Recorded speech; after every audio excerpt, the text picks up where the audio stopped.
If you want to know the secrets of existence and the true meaning of life, I can't help you. But if you want some book recommendations, why not try reading the ones I wrote?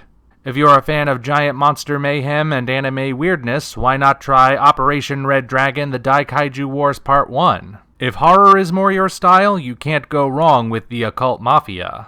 Those who enjoy their fantasy with a dark twist may be interested in Emerald of Maddox City. And if you're interested in shared universes, why not read all three?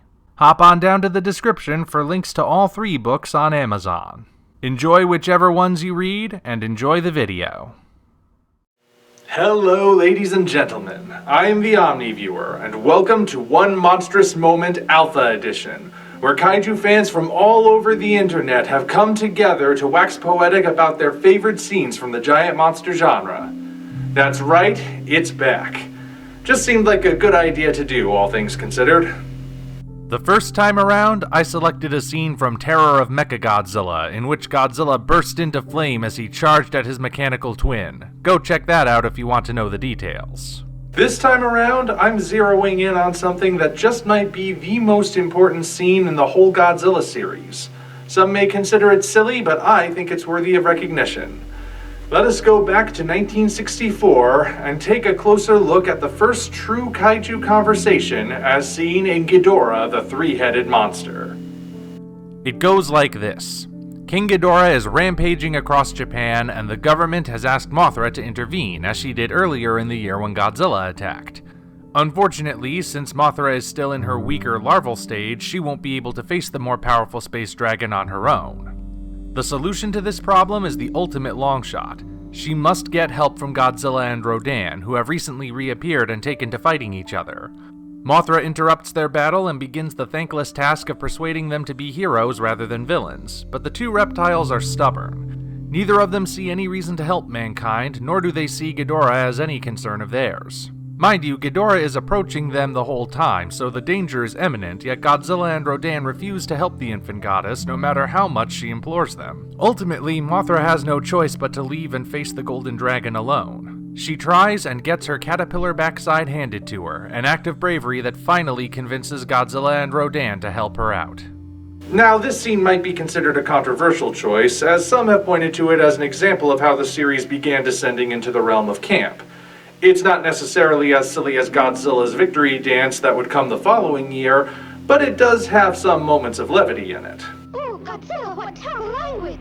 Plus, the idea that these monsters can converse as humans do might be viewed as a bit too whimsical for a series known for its socio-political themes. But I tell you that this scene is vital to the Godzilla series for positive reasons, and it's much deeper than you might initially think. You said that already, you know. How about getting to the point? No need to be pushy, Snazzy, I was just getting to that. Let's start with the most obvious thing. This is essentially the turning point for both Godzilla and Rodan as they go from being villains to being heroes, though it's not an immediate change. Up until this point, the movie-going public only knew these 2 monsters as antagonists. Granted, Rodan only had 1 film at the time, but Godzilla had solidified his role as a menace over the course of 4 films. Despite this, both monsters had displayed sympathetic sides, and the Toho crew found that audiences both young and old were responding to that and rooting for them in spite of the plot. Villains though they were, people had a strong desire to see them win. Ghidorah the three-headed monster is where these 2 go from bad to good, but in order for that switch to work, it has to be believable. As such, Mothra is brought in to be the deciding factor. Since she has always been a benevolent kaiju, she makes for the perfect positive influence to bring this duo to the light side. But this isn't just about convincing 2 bad guys to become good guys. Mothra is essentially asking them to fight on behalf of humanity, as she is doing. Godzilla and Rodan refuse by raising a valid question. Why should they? When you get right down to it, neither of these 2 have any reason to be friendly towards mankind. Oh sure, both Godzilla and Rodan destroy cities and attack vehicles, and Rodan has even eaten people, but look at what mankind has done to them. The whole reason either of them are even here is because of what humanity has done. Godzilla was awakened by nuclear detonations, and Rodan was brought into the world by strip mining. A strong argument can be made that neither of these two have entered the modern world by choice, but were thrust into it by irresponsible people. In response, the humans decided thou shalt not suffer a kaiju to live and went to extreme measures to ensure that these two suffered painful deaths. That's a far cry from Mothra's experience, where mankind initially attacked her, but then gave up and decided she was allowed to live.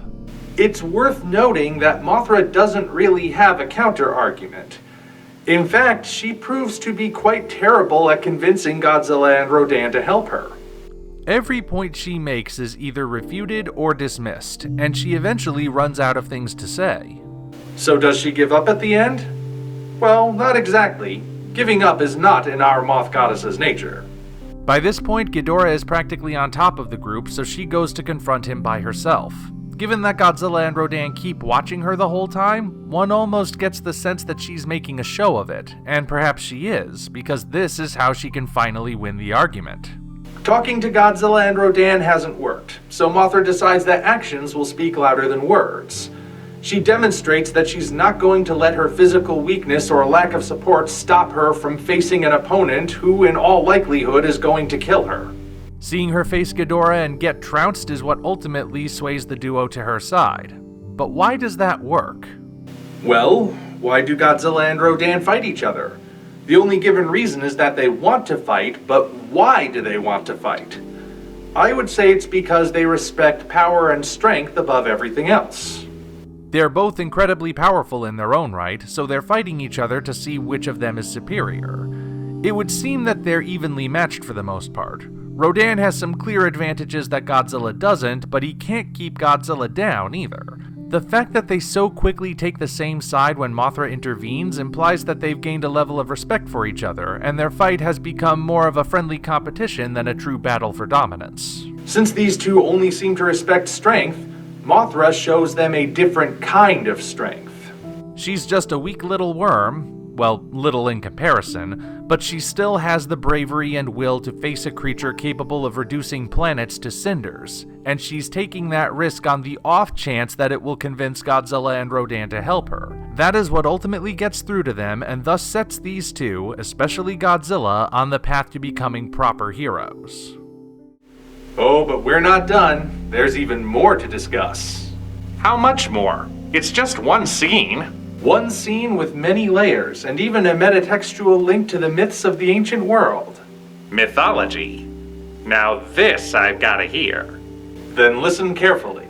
When you get right down to it, the majority of this scene is comprised of three powerful beings debating amongst themselves about whether or not they should intervene in the affairs of mankind. That is a staple of classical mythology. Practically every ancient culture that worshipped a pantheon of gods had stories in which that pantheon would argue about helping out humanity. Most Westerners will immediately think of the Greek pantheon as a prime example.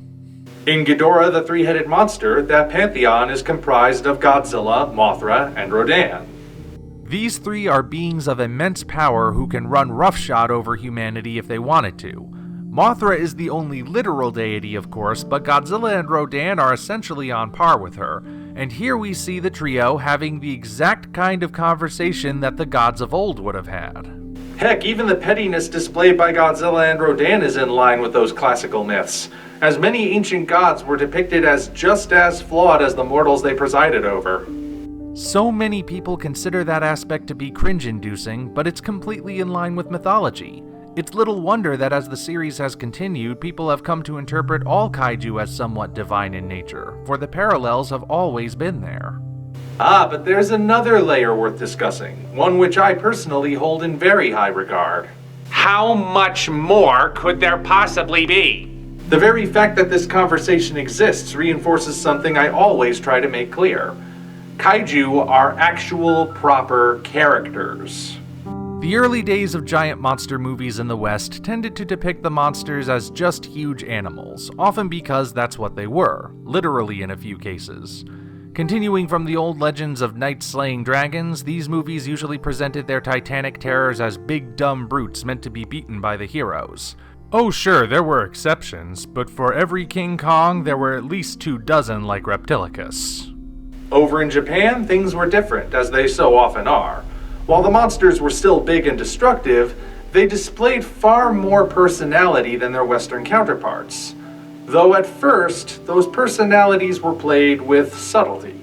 Godzilla's aggression was accentuated by keen observation of his surroundings, implying a level of intelligence not commonly found in reptiles. While it's not uncommon for some animals to mate for life, especially birds, the way in which the Rodans choose to die together rather than be separated implies that they feel love as humans do. For most of her debut film, Mothra is initially seen as just another radioactive mutation, but her ability to recognize symbols and other religious cues point to her really being divine after all. As stated though, it was all played with subtlety, which left even the characters wondering how intelligent the kaiju really are. Ghidorah the three-headed monster is where Toho finally committed to the idea that kaiju are proper characters, and they did so by allowing them to have an intelligent conversation. Thanks to this moment, nobody can call the kaiju dumb animals anymore, if they ever did. In fact, aside from the color commentary from the humans and translations from the Shobijin, the monsters are basically carrying this whole scene. Godzilla and Rodan both burst out laughing at each other when they get respectively sprayed by Mothra's webbing, as well as getting disgusted while getting sprayed. Mothra conveys a sense of desperation as she pleads with them to help, then determination when she goes into battle alone, to which Godzilla and Rodan express stunned disbelief. And of course, newcomer Ghidorah radiates cruelty as he viciously attacks the infant goddess. Right from the beginning, he displays a wickedness and single-minded urge to destroy unlike anything the other three ever conveyed. One gets the sense that the pure evil of Ghidorah is another deciding factor in how things play out. Godzilla and Rodan express apathy at first, but when confronted by true evil, they simply cannot stand by. Bear in mind, this is not a retcon. These traits were already present in these monsters prior to the making of this film. Those signs of greater intelligence and personality are simply brought to the forefront in this scene, and they would remain in place from that point onward. Not to mention, this would prompt the makers of future films to place greater emphasis on the personalities of new kaiju. Henceforth, we would get more instances of monsters conversing or doing things other than smack each other around, and other studios would follow suit on both the big and small screens. All it took was this scene from Ghidorah the three-headed monster, in which the filmmakers finally affirmed what the fans had known all along, and they did so the same way they would with any group of characters, through verbal jousting of a decidedly atypical variety. Well, I can certainly appreciate any film that acknowledges reptilian intelligence. And all of that is why I think this scene deserves to be recognized as one monstrous moment. Until such time as we meet again, this is the Omni Viewer signing off.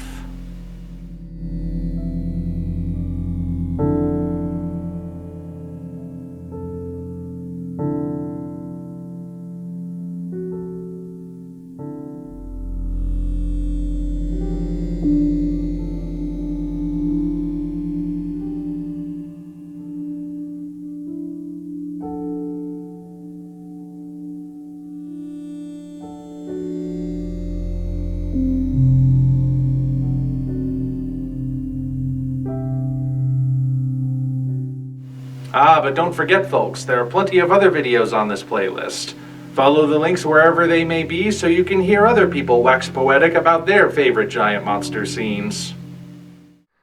If you enjoyed what you just saw, hop on down to the description for links to Patreon, DeviantArt, and all of our social media, as well as links for Operation Red Dragon, The Daikaiju Wars Part 1, The Occult Mafia, and Emerald of Maddox City, 3 original novels I think you'll really enjoy. Thank you all, and we appreciate your support.